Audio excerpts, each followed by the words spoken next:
नेहा और Anil mister and Mrs Kumar के रिश्तेदार तो नहीं हैं, मगर दिल का जो रिश्ता इन लोगों के बीच कायम है, उस हिसाब से नेहा और अनिल के लिए मिस्टर एंड मिसेस कुमार बड़े भाई और भाभी के समान हैं। उनकी जिंदगी की हर छोटी बड़ी बात पर अगर कभी भी किसी भी सलाह की जरूरत पड़ती है तो वो इन्हीं के पास आते हैं। आज उनकी जिंदगी एक आम उलझन में है।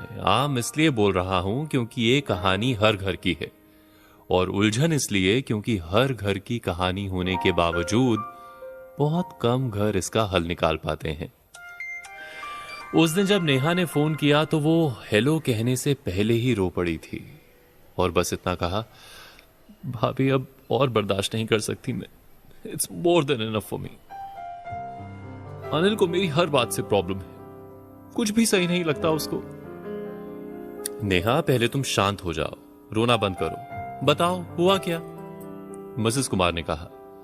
खुद को थोड़ा संभालते हुए नेहा ने मिसेस कुमार से घर आने की रिक्वेस्ट की। भाभी आप और भैया प्लीज घर आ जाइए, मैं यहां अब और नहीं रह सकता। शाम को मिस्टर कुमार के ऑफिस से लौटते ही मिसेस कुमार उनको सारी बात बताती हैं और दोनों अनिल और नेहा से मिलने उनके घर जाते हैं। क्या हो गया अनिल, नेहा इतनी परेशान क्यों है? मिस्टर कुमार ने अनिल से पूछा। क्या हो गया भैया, कुछ भी तो नहीं, रोज की बातें हैं, एवरीथिंग इज ऑल राइट। आप लोग क्यों परेशान हो रहे हो? कहीं नेहा ने तो कुछ अपने घर की बात अनिल नहीं बताना चाहता था, इसीलिए बात को छुपाने के लिए वो कैजुअल बिहेवियर शो कर रहा था। अनिल कुछ तो है, बताओ क्या बात है। कुमार कपल के जोर देने पर ना चाहते हुए भी अनिल को बात बतानी पड़ी। अब आप इतना पूछ ही रहे हो भैया तो आई डोंट नो इसकी प्रॉब्लम क्या है, बात बात पर हाइपर हो जाती है। आप तो जानते ही हो मैं काम के सिलसिले में घर से बाहर रहता हूं, घर और बच्चों की पूरी जिम्मेदारी इस पर छोड़ी हुई है। मुझे पता है कि ये घर और बच्चे बहुत अच्छे से संभाल रही है, लेकिन अगर कभी कोई छोटी मोटी बात बोल दूं तो आग बबूला हो जाती है, झगड़ा करने लगती है। अब देखिए ना, देवीना की तबीयत खराब थी, नॉर्मल फ्लू था, मगर मैडम जी ने 4 दिन में 3 डॉक्टर बदल लिए। मैंने इस बात को इजी लेने को कहा कि बच्ची है, ऐसी छोटी मोटी चीजें लगी रहती हैं, तो मुझ पर ही चिल्लाने लगी और बोली कि तुम एक इररिस्पॉन्सिबल फादर हो और तुम्हारे पास हमारे लिए वक्त नहीं है, तो प्लीज अपना ज्ञान अपने पास रखो। और भैया फिर ये बात इतनी बढ़ गई कि देखिए मैडम जी ने आप लोगों को भी परेशान कर दिया। जब अनिल ये बात बोल रहा था तब नेहा का चेहरा गुस्से से लाल और आंखें आंसुओं से भरी थी। इससे पहले कि अनिल की बातों से नेहा टूट जाती, मिसेस कुमार ने उसे संभाला और कहा, अनिल देखो तुमको समझना चाहिए, नेहा अकेले सब कुछ हैंडल करती है, इसको इमोशनल सपोर्ट चाहिए। देखो अनिल तुम तो छुट्टी पर घर आते हो, ये बेचारी तुम्हारे पीछे से सब कुछ मैनेज करती है। अगर कभी हाइपर हो भी गई तो तुम अपने अंदर पेशेंस रखो। और हाँ अनिल, एक बात माँ को कभी नहीं सिखाई जाती कि बच्चों के लिए क्या बेहतर है, इसीलिए तुम्हारी बातें उसको ज्ञान ही लगेंगी। एंड आई एम सॉरी, मगर इस वक्त तुम गलत हो।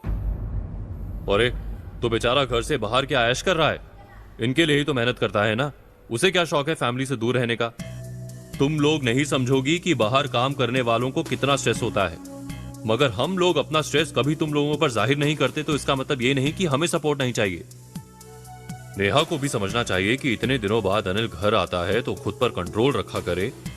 और ये क्या इररिस्पॉन्सिबल फादर, अरे ठीक ही तो बोला उसने, नॉर्मल फ्लू है, और वो इसीलिए बोला क्योंकि वो नेहा को और परेशान नहीं करना चाहता। अनिल की तरफ से मिस्टर कुमार ने जब ये बात बोली तो मिसेस कुमार तिलमिला उठी। तुम सब हस्बैंड्स ना एक जैसे होते हो। मिस्टर एंड मिसेस कुमार की बहस सुनकर नेहा को लगता है कि वो जिस झगड़े को इतना बड़ा समझ रही थी, उस ब्लेम गेम का कोई फायदा नहीं। शायद अनिल ठीक ही तो था, मैं बेकार में ही हाइपर हो रही थी। माहौल की गर्मी बढ़ती देखकर नेहा बोलती है, अरे प्लीज आप लोग क्यों हमारी वजह से झगड़ रहे हैं? आप लोगों में तो कोई प्रॉब्लम नहीं है, प्लीज आप लोग शांत हो जाइए। नेहा, एक्चुअली प्रॉब्लम हम लोगों के बीच भी नहीं। अगर तुम ठंडे दिमाग से सोचो तो मेरा मकसद तुमको नीचा दिखाना बिल्कुल नहीं था। In fact Neha, I appreciate what you do. मैंने तुमको स्ट्रेस में देखकर ये सब बोला था, और सच कहूं तो देवीना को बीमार देखकर मैं भी परेशान हो गया था। फर्क बस इतना है कि तुमने चिल्लाकर या श्रेया भाभी को फोन करके अपना फ्रस्ट्रेशन निकाल लिया और मैं चुप रहा। मैंने सोचा जब तुम शांत हो जाओगी तब तुमसे बात करूंगा। अभी देखो, इस चक्कर में भैया भाभी भी फंस गए। अनिल ने यह बात नेहा के हाथों को अपने हाथों में लेते हुए कही। मिस्टर कुमार और मिसेस कुमार भी एक दूसरे को देखकर मुस्कुराए और मिसेस कुमार ने कहा, नेहा, ये छोटे मोटे झगड़े ना, एक दूसरे पर ब्लेम लगाना हर घर की कहानी है, मगर इसका हल बाहर वालों के पास नहीं होता। ये उलझन वही सुलझा सकता है जिसने उलझाई है। अनिल ठीक कह रहा है। किसी और से बात करने से पहले तुम लोगों को आपस में बात करनी चाहिए थी। और भाई, गलती मेरी भी है। मुझे ये बात तुम्हें समझानी चाहिए थी, ना कि यूं इस तरह तुम्हारे घर पर आकर जजमेंट पास करना चाहिए था। चलो, अच्छा है मिस्टर एंड मिसेस कुमार को ये बात समझ आई। दोस्तों, अक्सर हमें अपने घर की प्रॉब्लम्स का सॉल्यूशन पता होता है, लेकिन हम इसका सॉल्यूशन दूसरों से पूछते हैं, जबकि सच ये है कि हम खुद उन्हें सुलझा सकते हैं, बातें करके, वक्त देकर, कभी खामोशी से, कभी समझदारी से। आज के लिए इतना ही। मैं सौरभ राज जैन जल्द ही आपके सामने आऊंगा जीवन को सही अर्थ देने वाली कुछ और